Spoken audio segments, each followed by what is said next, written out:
रहे हैं। सबसे ज्यादा बिहार और उत्तर प्रदेश प्रभावित हुआ है। छात्रों ने हिंसक आंदोलन किया, लेकिन बीजेपी अपनी स्कीम पर अड़ी हुई है। उसके फायदे गिनाए जा रहे हैं। तो अब स्कीम के विरोध में राजनीतिक दलों ने कमान संभाल ली है। सबसे पहले आरजेडी के तेजस्वी यादव आगे आए और 20 सवालों की फेहरिस्त सामने रख दी। तो दिल्ली में कांग्रेस ने धरना देकर स्कीम के खिलाफ मोर्चा खोल दिया है। अग्निपथ के विरोध में राजनीति, आरजेडी और कांग्रेस ने खोला मोर्चा। जवाब देने मैदान में उतरी बीजेपी।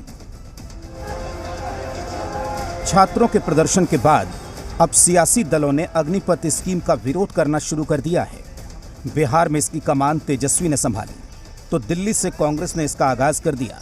तेजस्वी ने तो 20 सवालों की झड़ी लगा दी।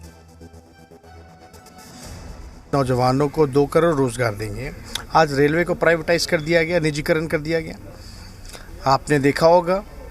और अब जो है सेना में भी हस्तक्षेप किया जा रहा है, और इसको जो है ठेकेदारी प्रथा से अब बता नहीं। सवाल तो है ना, जाए इसकी 4 साल के बाद युवा क्या करेंगे, कैसे वो अपना घर चलाएंगे। तो ये तो महत्वपूर्ण सवाल है।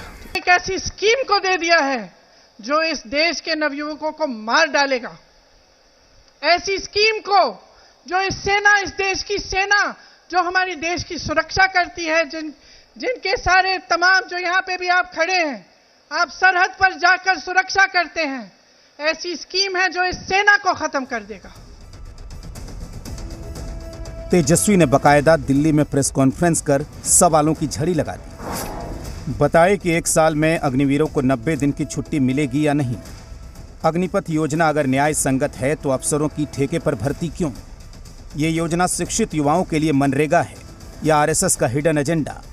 बेरोजगार होने के बाद जो राशि मिलेगी, क्या उस पर टैक्स भी लगेगा? अग्निवीरों को सरकार अगर सैनिक मानती है तो उन्हें ग्रेच्युटी मिलेगी। क्या सरकार अग्निवीरों को कैंटीन और चिकित्सा की सुविधा देगी? क्या सरकार ने रक्षा एक्सपर्ट से फीडबैक लिया या नहीं? क्या ये सरकारी योजना नहीं जिसमें विशुद्ध 75% लोग बेरोजगार हो जाएंगे? क्या इन अग्निवीरों की उच्च शिक्षा प्रभावित नहीं होगी? कुल 20 सवाल दागे।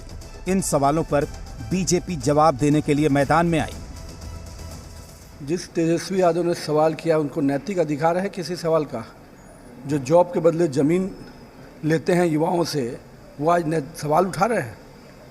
उनको उस दिन वो कहाँ थे जब अपने लिए मॉल बनाए थे और युवा बेरोजगार हो रहे थे। जब बीजेपी अपने सत्ता में सहयोगी दलों को नहीं समझा पा रही है, तो फिर ये नौजवान भला क्या समझेंगे?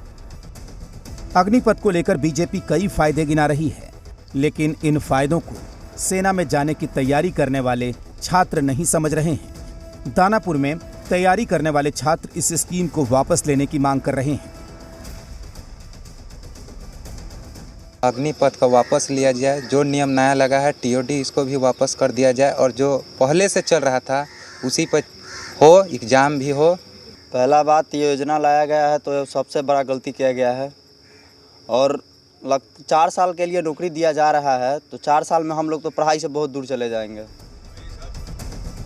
अब बीजेपी तो स्कीम को समझा रही है, पर छात्र समझने के लिए तैयार नहीं है। और अब सियासतदां भी स्कीम के विरोध में राजनीति